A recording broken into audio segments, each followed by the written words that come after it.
ndati gum gum ende ndachirovera mu1 room. DJ wedza vanditora vakati ende timboregedzera 1 tune.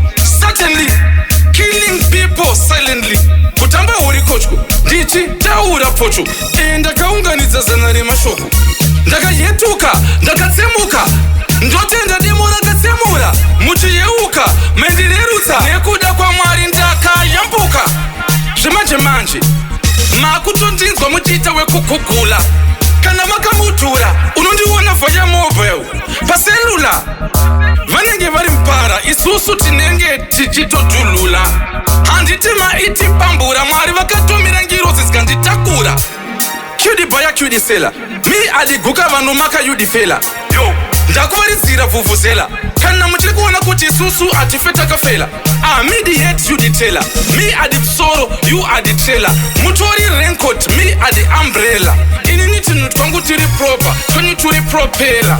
Womisei paranyere paranoia parafin bagariki bagaraga magazine janja tataka jagaring atibati mtonga mtondangozi kana mgondorosi bvunza gaubhosi kantopfeka hovhorosi. Isu tinopinda mukati kugara mukati fange zvinojita tatu. Ndisu tine rege dzinorira mumapate mabhashi tinopfeka kunge makaki vasachi. Yangu rege yakarira abidhabi ingirandi handaki. Zvakaronza meru meru rikaita meruni mabakateru patakauya tine goja remachuni.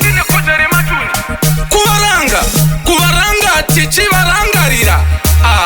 Kuvapaza kugaza kusiya vanhu vese vansoroi mugomba pazasi penyu. Excuse me hedzinoinawo dzeshiri pachirungu dzinonzi bad news. Inini ndakadziya kutopfuura juzi rakaitwa takine muvhesi rechicago boots kubva kugrinzi kubluzi vadza kuti madenga ese vanorova shuzi. Somise guka makafela asi ndakabuka falafala ndakaguka ndakabaka handauguka ndakafela guka ndakafara ndakamuka ndichisuka ndakarara.